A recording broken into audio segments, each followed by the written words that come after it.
Hi guys, in this tutorial I'm going to show you guys how to change your Tumblr username. Let's get into the video.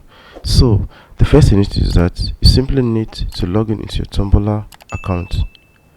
Once you get there, you click on your profile, after which you click on block settings.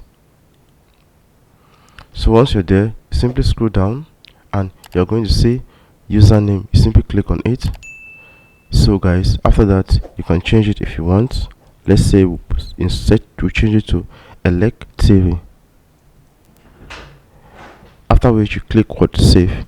So it is going to take automatically 24 hours for it to be changed on your other platform.